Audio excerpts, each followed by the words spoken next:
So what's it going to take to bring law and order back to the Bay Area? Let's get into it with tonight's party panel. We've got Washington Examiner senior political columnist and American Enterprise Institute resident fellow Tim Carney, host of Based with Hannah Cox, and Foundation for Economic Education content manager Hannah Cox is back. And we've got Democrat pollster and author of America Unite or Die. Wow, that's quite a threat, Doug Schoen. Welcome, everybody. Absolutely. Yeah. Tim Carney, I will start with you. People know they're not going to be prosecuted. There is a sense that there is no such thing as private property. So that philosophy and lawlessness are ushering in what in the Bay Area? Well, I think a lot of the chaos comes from the fact that we locked down the country for so much of the last 2 years. That you had people who there was no outlet, there was no school, there was no activities, there was no jobs for a lot of people. And I think that that really eroded the sense of sort of social cohesion. Why does this stuff not happen every day? Like, you can't put armed guards at every Louis Vuitton and every Lululemon. And if you do, then they're going to go over to the next one, the shoe store. I don't know the names of the fancy shoe stores, Kennedy. Sorry, but they're going to do Christian that. Louboutin, Jimmy Choo, Manolo Blahnik. There we go. The Jimmy Choos next. You can't create order through government force.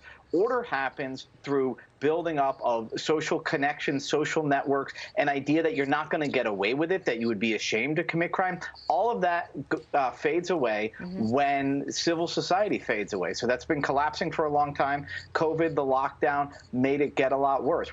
We can't fix this with laws. It's like with so many things. Somehow we need to rebuild the culture. That's a really good point. And Hannah, you can't have cops everywhere. So what do you do to rebuild a civil society that has been so tarnished and damaged over the course of the lockdown? Right, you can have cops everywhere, but I also do want to point out that even before the pandemic, we saw really bad problems with clearance rates in this country. At the end of the day, we have a lot of law enforcement, we have a lot of laws, we spend a ton of money on our criminal justice system, but we actually don't reap the rewards for that. Most clearance rates for most crimes hover below 50%. Now, we know what actually does prevent crime, and that is one thing that we can't promise in America, the assuredness that you will be caught for your crime.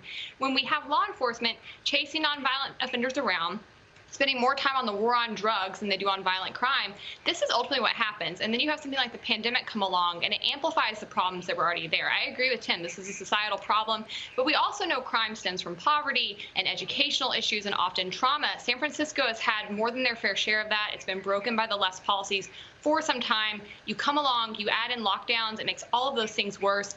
It's a perfect storm for more crime. You also have a very, very wealthy tax base in San Francisco. And, you know, they have an incredibly prohibitively high sales tax. So they don't have a revenue problem there. They have plenty of money. And you also have cops who are very hesitant to arrest people because it's not the number of cops, it's the fact that they won't be charged for just about anything by the crappy DA they have there. Well, they won't be charged because they also won't be caught, right? It comes down to that, too. They have to first be apprehended. Cops can catch people. Cops have said openly in San Francisco, it's not worth it because the DA is not going to charge people. And he's been very open about that. He is a very, very open, progressive, socialist, one of those private property doesn't exist kind of thinkers. And he has helped run a great city into the ground. Your thoughts, Doug? Look, I'm an old-fashioned guy. I believe in law enforcement. I believe in tough laws. And I believe that, yes, there's all sorts of social and societal reasons things happen, but there has to be a sureness of arrest, punishment, and we've got to get rid of this no bail stuff and no penalties. Look, you can be a Democrat as I am, but be tough on law enforcement, tough on crime. It's worked before, it'll work again. Hire more cops, let them do their jobs, enforce the law, put people in jail. What's wrong with that, Kennedy? Yeah, enforce the law universally. You know, you can't just abstract and decide when and where you're going to apply the law. That's not how it works. And, you know, the golden axioms of liberty: don't hurt people, don't take their stuff. when you have violent felons and thieves who aren't charged and prosecuted, well, they're going to keep violating. Meanwhile, Kyle Rittenhouse, he is speaking for the first time since his dramatic Friday acquittal in an interview tonight with Tucker Carlson that's going to air at 8 p.m. Eastern on the Fox News channel. He said the media got the trial all wrong. Watch. This case has nothing to do with race. It never had anything to do with race. It had to do with the right to self-defense. Right. I'm not a racist person. I support the BLM movement. I support peacefully demonstrating. And I believe there needs to be change. I believe there's a lot of prosecutorial misconduct, not just in my case, but in other cases. And it's just amazing to see how much a prosecutor can take advantage of somebody. But even after the jury found him not guilty on all counts, liberal media outlets still claiming he's a white supremacist. Watch. Rittenhouse drove in from Illinois armed for battle. What we know now is that the jury bought the narrative of Kyle Rittenhouse being a victim. The fact that white supremacists roam the halls of Congress freely and celebrate this little murderous white supremacist, and the fact that he gets to walk the streets freely, it lets you know these people have access to instituting laws. Welcome to the modern Republican Party. This is what these people want, and this is what a majority of white people vote for. Oh. That's fun. Very colorblind. So does this make for an even more clear-cut case of defamation? Tim?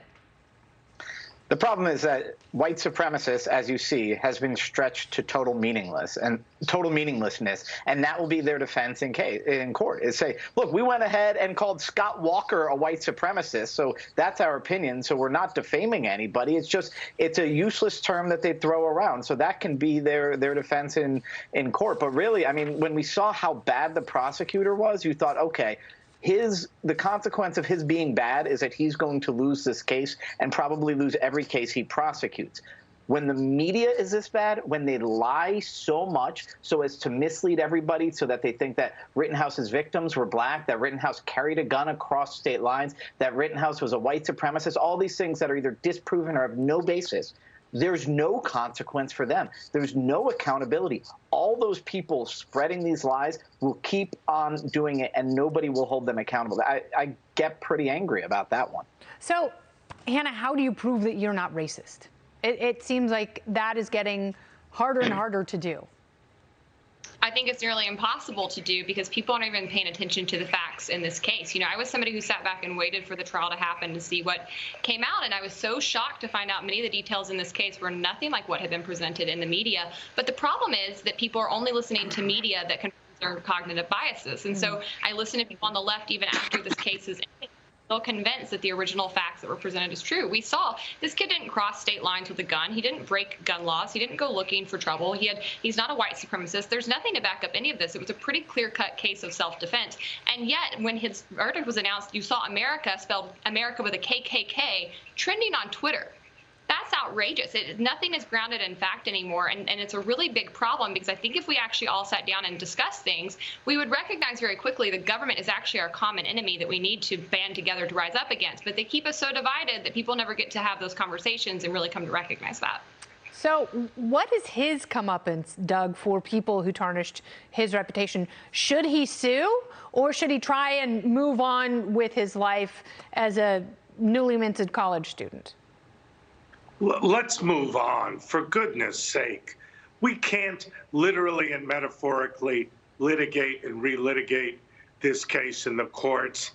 My view is government has an affirmative role, but government's role is to make life better for all of us on an inclusive basis, not on a racial basis or on a gender basis. It should be based on equality of opportunity for all.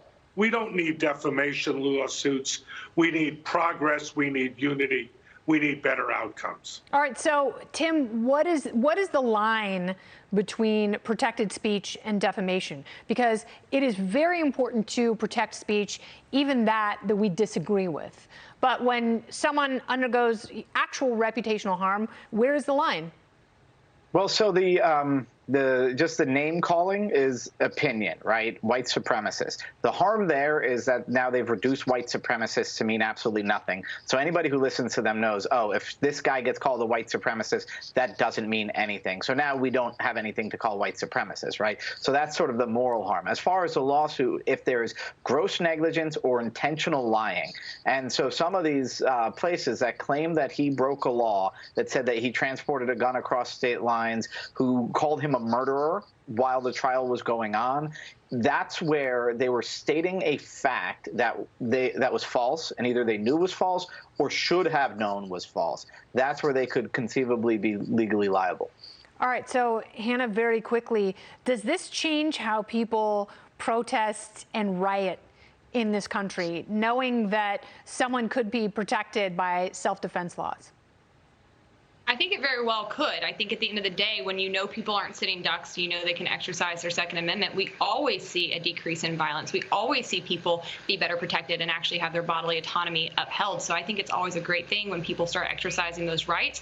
And at the end of the day, I think this is a great case for the Second Amendment. And I think ultimately it also is something that's going to open many people on the right's eyes to the injustices in our justice system, specifically around prosecutorial misconduct. So I'm very hopeful this case can have a positive impact at the end of the day. Very good. All right.